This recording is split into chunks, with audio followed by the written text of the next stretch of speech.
Oh my goodness. Welcome back to my channel.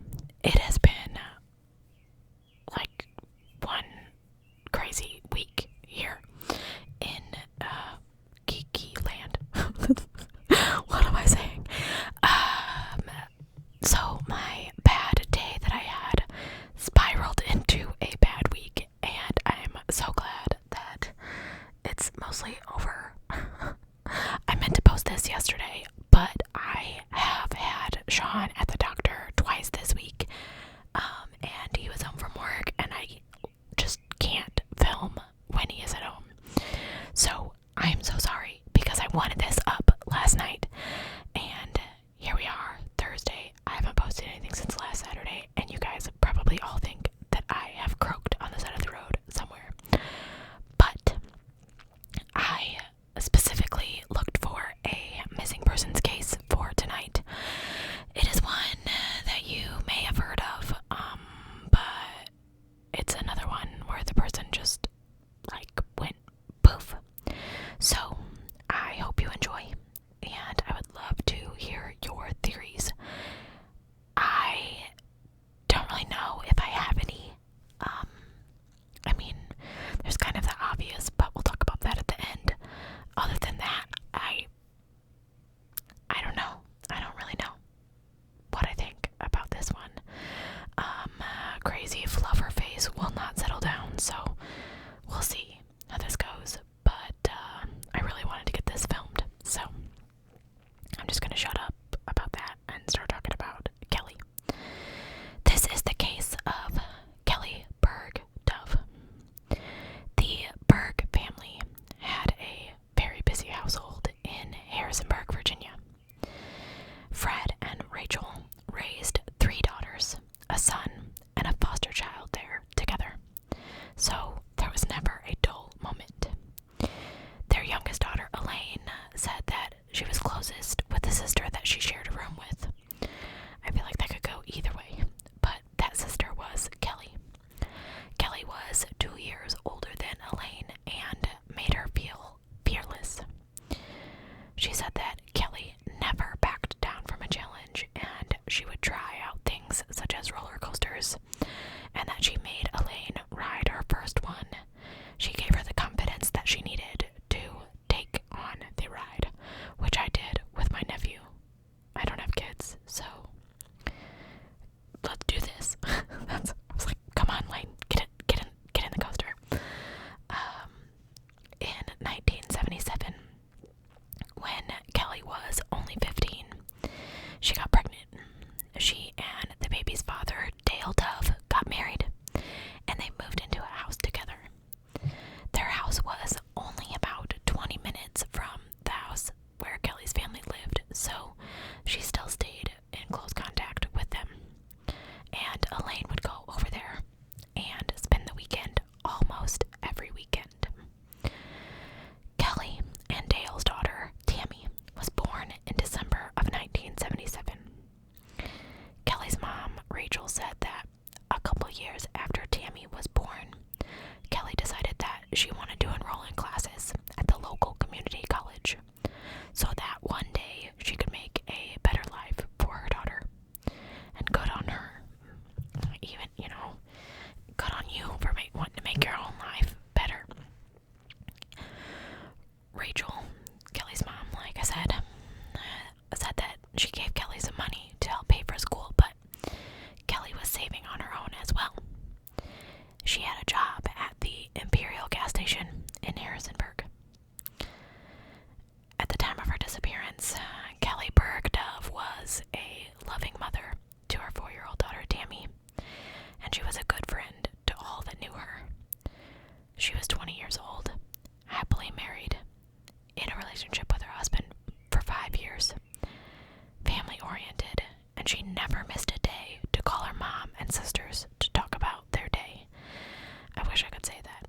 I Snapchat my sister every day, but I do not talk to my mom every day, and I will regret that later in life. I already know. Now, the Imperial gas station where Kelly worked, she worked there with 3 of her sisters, Deb and Rose and Elaine. Kelly felt safe working there because her sister Deb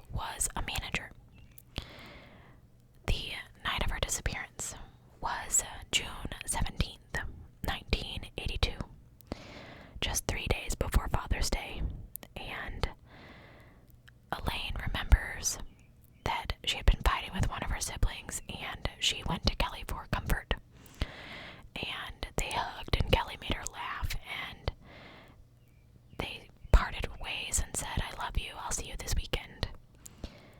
But they never saw each other again. Kelly was working the overnight shift at the gas station. She was a brave girl, so working all alone didn't bother her, and it didn't scare her. And she had switched shifts with one of her sisters for that particular evening. Rachel, the mom, called the gas station around 11 p.m. to check on Kelly. And she was busy, so she had to let her go, but called her back later. It didn't seem like anything was out of the ordinary the last time that Rachel spoke with Kelly. But, as they always do, things took a turn in the early morning hours of June 18th.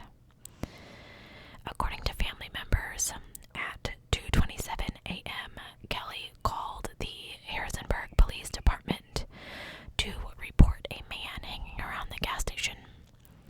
She said that he was improperly dressed.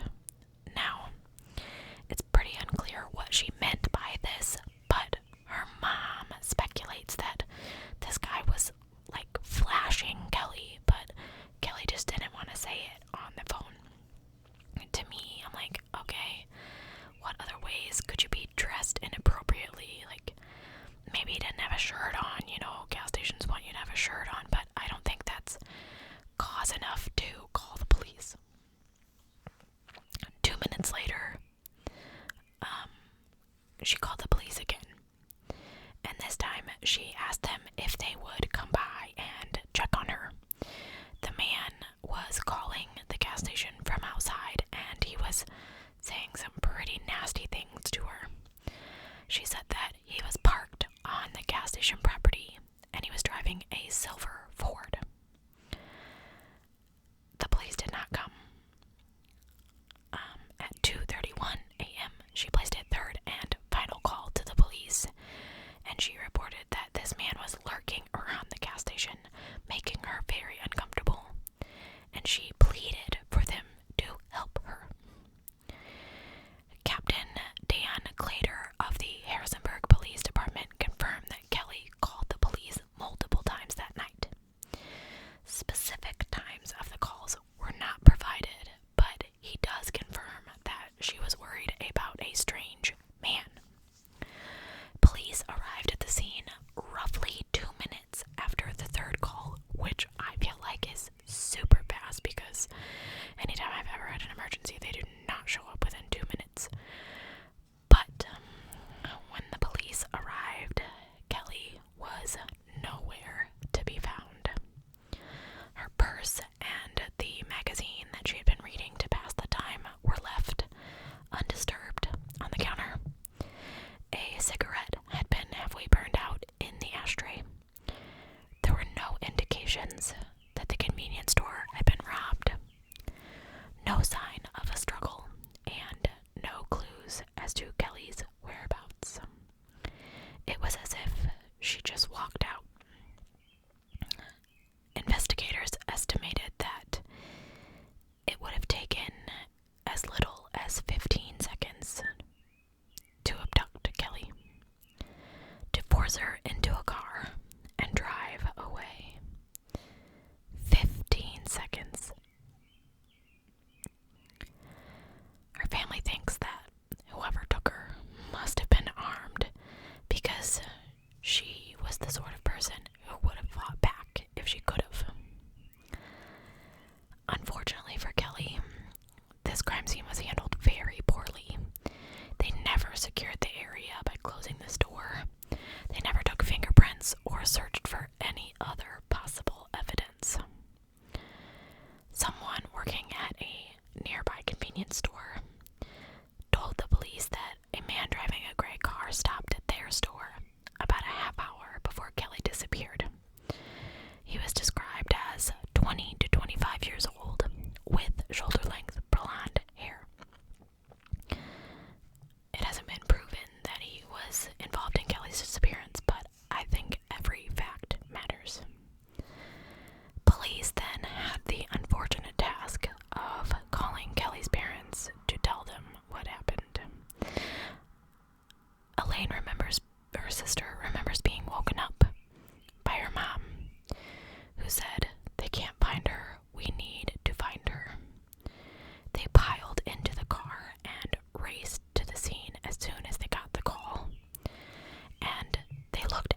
find some DNA in the crime scene that you didn't investigate?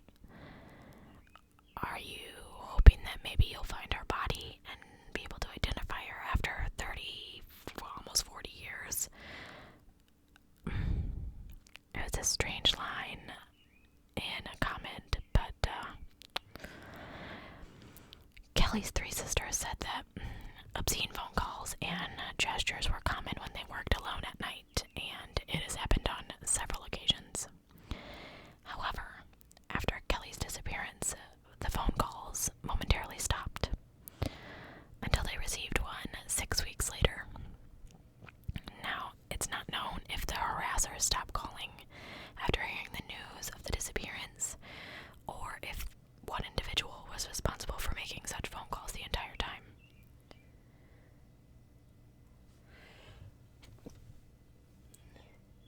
I hate it when I have to sneeze when I'm filming. It's really hard to shuffle those in. So sorry. After Kelly's disappearance, Tammy's father, Dale Dove, gave full custody of Tammy to her grandparents, Fred and Rachel, who offered to raise her. I think that's weird. I don't know many parents that would just voluntarily give up their child. I do know many grandparents who end up raising grandchildren because the child spirals or whatever unforeseen circumstances, but he, as far as I know, was perfectly healthy and capable. Tammy was almost 5 years old when her mom went missing. She now has 2 sons of her own. She prefers not to speak about her mother, Kelly, but the other members of Kelly's family won't stop searching. Kelly's parents believe that a man that she went to high school with was responsible for her disappearance. This individual, who has not been named publicly, has a record for indecent exposure and making obscene phone calls. And according to one of Kelly's sisters, he drove a silver Ford. The only question is, if Kelly knew him personally, would she have mentioned this in her phone call to the police? Because I would have called him out by name. Hey, so-and-so's here harassing me, help me. People speculate that it's possible that she didn't recognize him because it had been 3 years since they'd graduated, because she graduated a year early. Regardless, whoever this guy is, he's not ever been charged in the case because there wasn't any evidence. This man took away a sister, a daughter, a mother, and my best friend, Elaine said. He took away her future, her chance to have more children, to enjoy being a grandma to 2 amazing little boys. It has been more than 36 years, and I never knew I could miss her more today than when I did when she first went missing. That quote broke my heart. I don't know what I would do without my sister, but we'll talk about that in a minute. Rachel, Kelly's mom, said that she spent countless days and nights searching Harrisonburg, Virginia, for her daughter, that she just wants closure. Now, the police in Harrisonburg have had a few suspects throughout the years, but never anything positive. They've looked at connections to other cases, some solved, some not, with no resolution. The man who not formally, investigated this case, Lieutenant Hubert B. Myers, told the press in 1991 that the police had developed one main suspect in this case, but not enough evidence could be found to charge him. Well, you didn't investigate anything, dude. This suspect had also shown a deception in a lie detector test that was administered to him by the police in regards to Kelly's disappearance.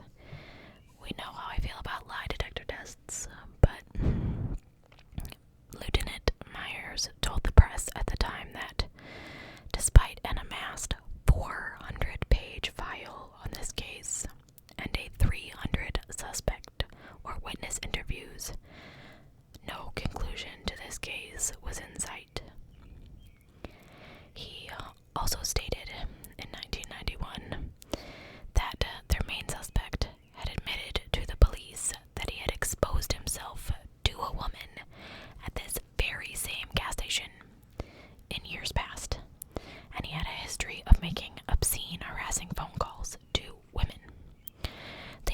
issue a search warrant to explore the property where he lived, but found nothing to connect him with Kelly. I did find one article that mentions a alleged serial killer named Glenn Parker. This could be the guy that's mentioned above, but I'm not sure. This article was not terribly informative, and I thought it was kind of odd the way it connects to something else, but hold on. This article said, in the months that followed Kelly's disappearance, news reports claimed that Barker, who sometimes drove a silver Ford, had been seen painting his car a few days after Kelly disappeared. Mr. Barker maintained that the police ruled him out as a suspect because he had been at a family reunion where several relatives verified his presence. But still, the Berghs said that they wondered about him. One of Kelly Dove's friends traveled all the way to Charlottesville every day of his 1983 trial to make sure that it was not him. Rachel Bergh remembers Kelly, the middle of her 5 children, as a very strong person, a loving mother, and very independent. The pain of the loss and the continuing mystery remains close to the surface. If we talk about Barker for just a minute, he went to trial, I believe. That article was really weird, but it said that he was a suspect. I have to throw something at the dog here in about 3 seconds because she won't stop doing what she keeps trying to climb under my bed. It's so weird. Anyway, so sorry. I have like squirrel tendencies. Barker was a suspect in the Lisk sister murders, which you'll have to go back on my channel to the Spotsylvania serial killer for the story of the Lisk sisters. But I thought it was weird how they kind of interconnected. So, Kelly would be over 50 years old today. She was described as 5'1" and 105 pounds. She had brown hair when she disappeared. If you have any information on the circumstances surrounding her disappearance, please call the Harrisonburg Police Department at 540-434-2545. I chose this case for a reason.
say he was nude. If he was nude,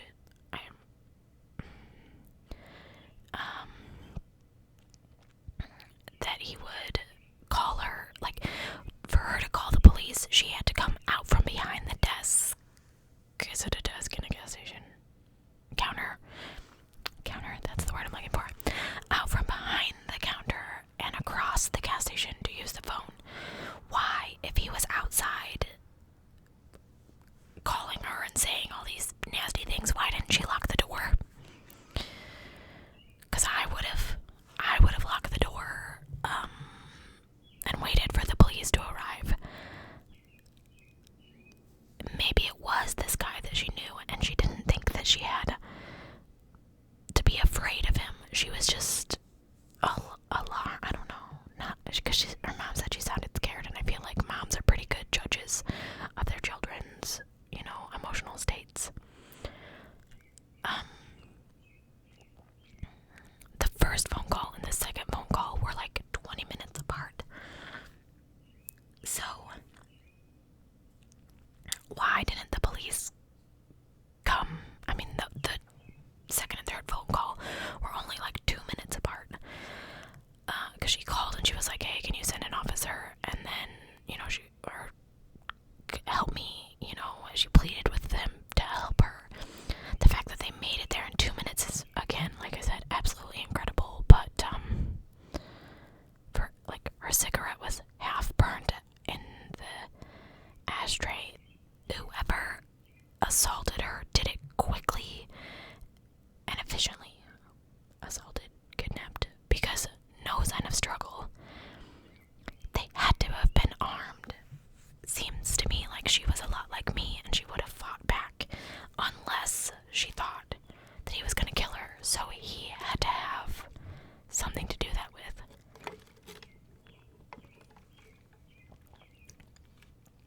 But did he come behind the counter? Did she go outside?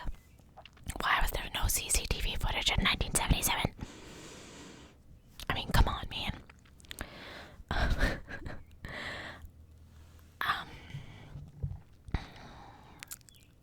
I don't know. Very, very weird case to me.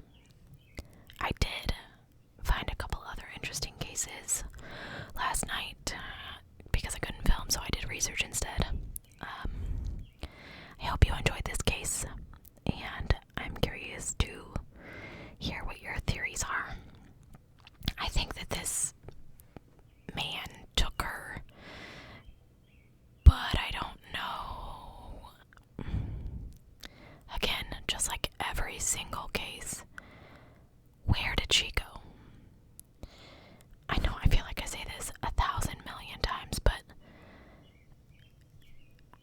how is it possible to hide a body that efficiently is what always goes through my head. And I know what you're thinking. You're thinking, Shannon, how many missing person cases have we done where it just seems like they went poof? It just is absolutely crazy to me, even though we've done 1,000 cases like this, that people can just poof. With all the technology that we have nowadays, I mean, realistically, there's really not that much unexplored area in the United States, because that's where most of my cases are from. I should really do some cases that are not in the United States. Anybody got any suggestions? And I know that's stupid. Like, there are so many things that people could do to other people to dispose of them, which is a horrible thought.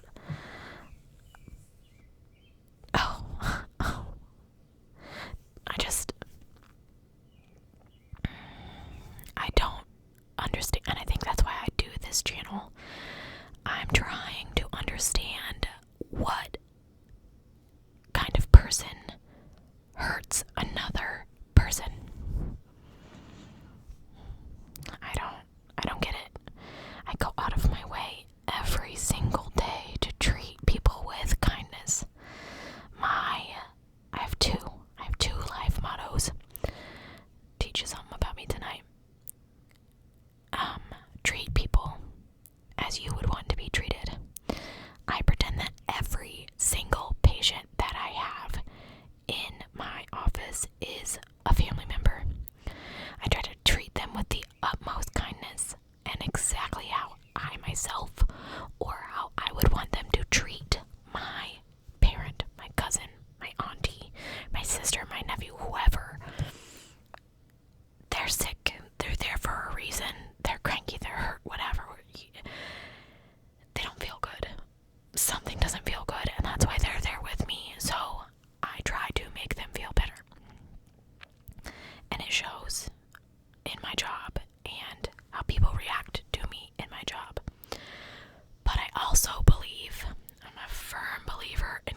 Alicia wanted to sit up there at the shop while I borrowed my mom's car to